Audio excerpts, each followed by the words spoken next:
From the Weather NorCal Command Center, this is your Evening Update. Dennis's Heating and Air Conditioning is Northern California's premier heating and air conditioning contractor. From residential housing, large commercial projects, installation to repair, sheet metal fabrication, and everything in between, we are your go-to heating and air conditioning specialist. Well, happy Friday evening to you. I'm Chief Meteorologist Mike Krueger. Thank you so much for joining us here this evening. Let's get you right into it because we got a lot to unpack, all right? So, the wet weather that I've been talking about all week long, that pattern, it has arrived. And it's going to stick around for a while. Now, I want you to be prepared for chain requirements, especially for mountain passes mainly above 4,000 or 5,000 feet. But you've got to check those chain requirements because you're going to run into those conditions. They can change very rapidly, so it's very important that you're aware of what the road conditions are like wherever you may be going, especially in the higher elevations. Now, there is a flood advisory for the Sacramento Valley and the surrounding foothills through Sunday morning. We'll get into that in a little bit more detail. And the unsettled weather pattern that we're dealing with here, it's going to stick around through most of next week. Now, for those of you that are in a hurry and just want to know tonight and tomorrow's forecast, you've come to the right place with Krueger's Quickcast. So for your Friday, January 31st, that is for tonight, overcast skies, maybe some drizzle, but overall not as wet. But it will be fairly mild. Temperatures mid-40s in the valley, but still cold in the mountains, mainly in the 30s, and we're talking low 40s for the coast. Now, by the time you get up tomorrow morning and you're heading out the door at 8 o'clock in the morning, it's back to wet conditions. And I think everyone's seeing those showers here. So instead of the drizzle, overcast skies, showers, snow levels, as I mentioned, probably somewhere between, say, 3,500 and 4,500 feet, more like 4,000 feet and higher. So again, you need to check those road conditions if you're traveling in the mountains tomorrow morning. All right, so there you can see the storm system moving on in. Behind it, we've got the next storm system. That's what's going to be moving through this weekend.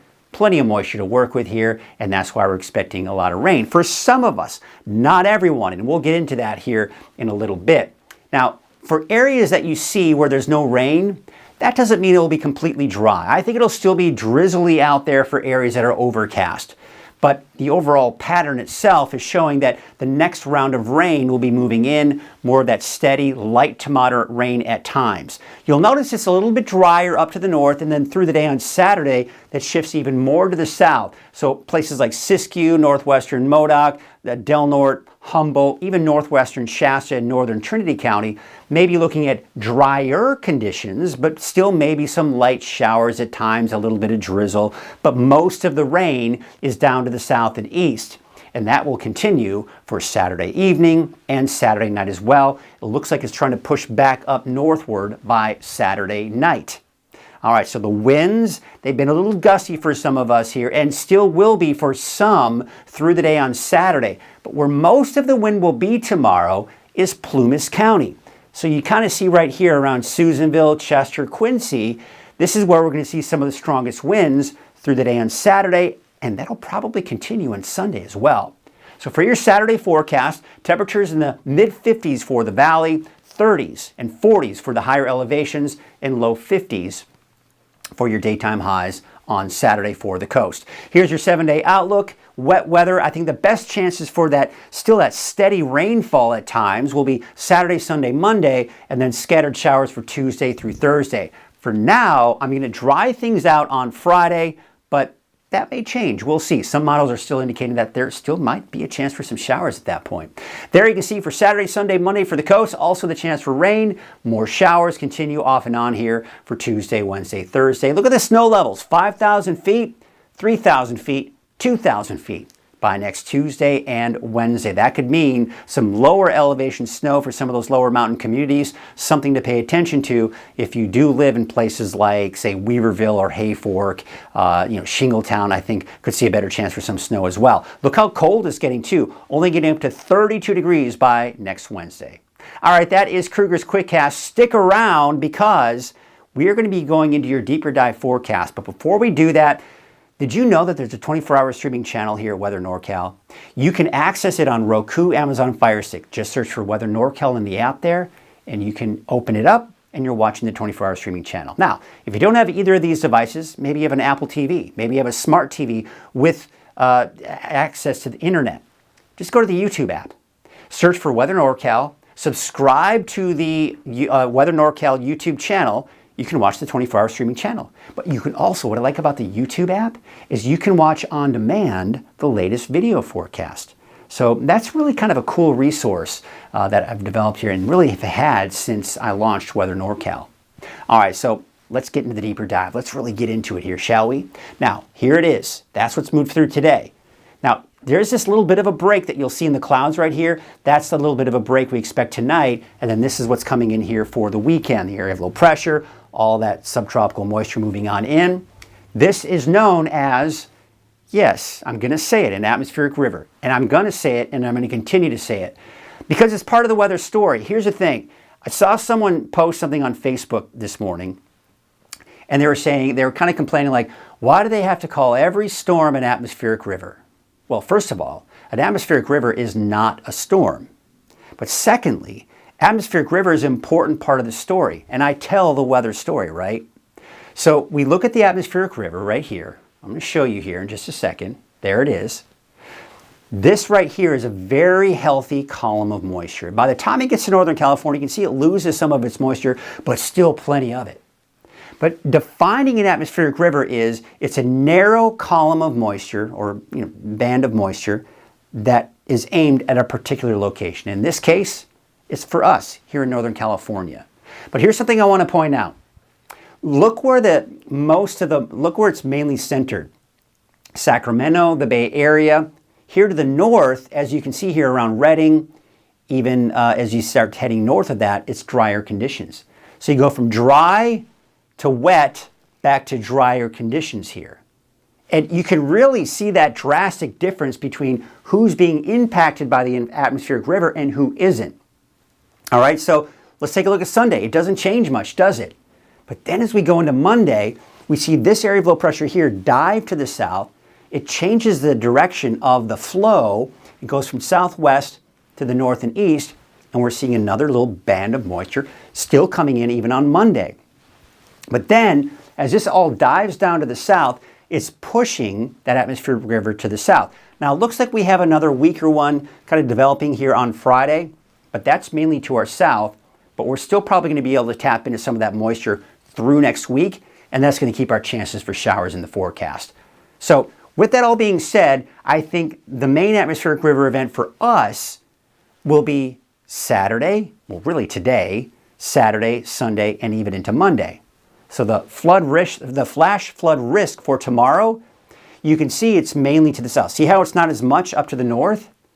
Now look what happens as we go into Sunday. It actually shifts a little bit more to the north. Now here's the thing too, we're seeing more of this because by the time we get into Sunday, we've really been looking at a lot of rainfall and steady rainfall today and tomorrow. And at that point, the ground can't hold any more moisture. And so the creeks and the streams begin to overflow. So as a result, the National Weather Service has issued a flood watch until 4 a.m. Sunday. Now, this is where we're going to see our best potential for some localized flooding, creeks and streams, right?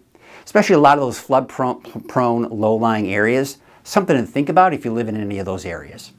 All right, so let's get you to Futurecast here. Now, one of the things I want to point out, you see the areas that aren't seeing the rain. That doesn't actually mean that it's completely dry. It'll be overcast, maybe some drizzle, but that's when you see a little bit of a break from the wet weather.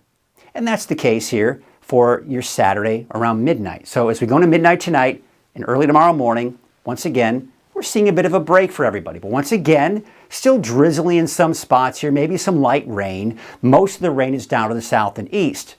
Now you're waking up tomorrow morning. Now we're seeing the next batch of moisture coming on in. Steady rainfall moving in.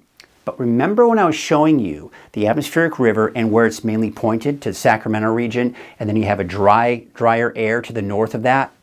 That's where this is. Looks like that's out towards Del Norte County and Siskiyou County. In fact, as we go through the day on Saturday, you see how it's starting to push to the south? So drier conditions to the north. Again, we're seeing that just that really pretty, straight line here where we go from wet conditions to drier conditions. But again, keep in mind, still some light showers for these areas here and maybe some drizzle. But most of the rain and that steady rainfall will be to the south. And that's the case going into Saturday evening as well. How about Saturday night, Sunday morning? Same situation, right? The drier conditions to the north and west, wetter conditions down to the south. Now notice all this right here. Now it's kind of interesting because you've got snow levels probably around 4,000 feet here for places like El Turris and northern Lassen County. But the warmer subtropical air is actually mixing out this air, mixing out that colder air, keeping the snow levels higher, probably about 5,000 or 6,000 feet. So we're seeing some colder air already shifting down to the south over Modoc and northern Lassen counties. Here's a look at Sunday around 3 p.m. Once again, it's kind of filling in more, moving a little bit more to the north as well. And of course, more of that going into Sunday at 10 p.m. You see this right here? That's the next batch of moisture coming in. And eventually, instead of moving in this direction by Monday, it'll be moving in this direction. So I think everybody will get in on some of that rain and of course some of that higher elevation snow by Monday. All right, so how much rain can we expect? Well, if you watched my earlier forecast today, it was showing over an inch out towards Crescent City. Now it's 1900s. But this model has now picked up on the fact that we're not going to see as much rain, not as much precipitation to the north and west, where we're seeing the heavier rainfall to the south. So you notice Redding an inch, Chico almost 3 inches, and even more than that down to the south as you get closer to Sacramento. So again, we are seeing the north end, the northern fringe of where that moisture is. How about snow? Well, I think most of it for Mount Shasta is going to be tonight and into tomorrow morning, and then snow level will be too high for that at that point. And I think this could be including today and of course parts of tomorrow and especially Sunday. And that we're just not seeing as much, right? Susanville, maybe a trace, maybe out towards Portola. Chester, maybe 2 to 4 inches of snow. But I don't anticipate any snow as low as, say, the Weaverville or Hayfork area, but there will be some snow over the higher mountains of Trinity County. Hey, by the way, if you're traveling in the mountains, just wanted to let you know there is a great resource that I provided for you. I've made a web page on the weathernorcal.com. So just go to weathernorcal.com, click on right here where it says road conditions. What I've done is I've taken all the popular Caltrans cameras and I've put them each category of different highways. So you at a quick glance can see all of the cameras so you know what the conditions look like. Also on that page is a quick link to Quick Map. And that'll of course give you what all the chain requirements are in the area. So be sure to check it out. You can get it on weathernorcal.com from a regular computer, from your phone. Also, if you have the app, you can just click on road conditions and you can get access to the same information. All right, this is great news, right? We've certainly been seeing the snow out of the ski park today. We're going to see more of it over the weekend. We could see upwards of 16 inches out at the base of the ski park, maybe a little bit more than that at the summit through Sunday night. Now again, snow levels will be fairly high, so it may at times be a bit of a wet snow out at the ski park, but hopefully we can really keep most of the snow that we've really received here. By the way, of course, we're talking about that potential for flooding. I'm going to go over to the weather computer now, and I want to show you a couple of things here. What we're going to do is I'm going to show you what it looks like out here near Susanville. And I'm going to click on it. See right there? The forecast crest is on Monday, and that is above the minor flood stage. So that's something to kind of keep in mind here. Also, towards Portola, you'll also notice it's just barely above that flood stage, but we could see the Middle Fork Feather River near Portola. So we could see that kind of flood out just a little bit. And along the Sacramento River, especially to the south of Red Bluff, we have the potential, as you can see here, not quite reaching the minor flood stage, but in some cases along the Sacramento River, it is getting close. So that's something to pay attention to if you live in these areas. And again, remember, if you live in a low-lying area, you're going to want to pay attention to that as well. But overall, I don't expect, especially along the Sacramento River, for there to really be any major issues when it comes to flooding along the Sacramento River. But once again, it's just something we've got to monitor and watch very closely. Now, how about those winds? The winds certainly have been strong for some of us today, but by tomorrow morning, you'll see that the winds are dying down for most of us. But notice what we've got going here east of the valley. Pretty strong winds, and especially look at Plumas County. I mean, look at that. As you're going to Sunday morning, the wind's just really persisting and staying strong. Now, of course, this is also the area where we're seeing the heaviest amount of rainfall, but there you can see Susanville, Quincy, Chester, all of this, looking at some very gusty winds here through even Sunday night. All right, we'll take a look at your wave heights. They're actually going to start to see them increase for your Saturday. Now, how about Sunday? we're really not going to see much change here. So there will most likely be small craft advisories here through the weekend. Something to think about if you want to be on that small boat. So here's what it looks like again tonight. Mid-40s for the valley, overcast skies. I think everyone will see a chance for some drizzle, otherwise fairly dry with those overcast skies and fairly mild conditions along the coast and for the valley. Here's your Trinity County neighborhood forecast. There you can see for the weekend, snow levels 5,000 feet or higher, but they will drop as we go into next week. And you'll notice that for all of the mountain locations. We're going to be looking at those lower snow levels, and that means more snow for some people. Potential. It's something we'll have to watch here. But there you can see here, temperatures mainly in the 50s for tomorrow along the coast here. 52 degrees for Smith River, 49 for Gas Key, 47 out in Orleans. All right, there, of course, look at your inland 7-day forecast. What you'll also notice is the heaviest rainfall will be Saturday, Sunday, and even into Monday, and then scattered showers after that through most of next week. There you can see Gazelle, about 44 degrees for your Saturday, 41 degrees in Etna. And for Modoc County, temperatures in the low 40s for your daytime highs. Snow levels down to 2,500 feet, that is, here for Tuesday, Wednesday, and Thursday. And for the eastern mountains, we've got Biola, about 39, 46 out in Susanville, Janesville, about 46 for that daytime high. And your valley neighborhood forecast brought to you by Walgamuth Painting. To the south here, you can see temperatures will mainly be in the mid-50s. And we look at that 7-day outlook for Chico. Temperatures in the mid to upper 50s through Tuesday, low 50s Wednesday, Thursday, back in the mid 50s, and most likely dry by the time you get into Friday of next week. Here's your Valley neighborhood forecast brought to you by Walgamuth Painting to the north. Temperatures in the mid 50s, 54 degrees for Redding, 54 degrees for Palo Cedro, and look for a high about 54 degrees in Red Bluff. All right, there's a look at your 7-day outlook for Redding. Temperatures in the mid-50s. We've got the showers. Off and on showers continue through next week, possibly drying out by Friday. That is your evening update.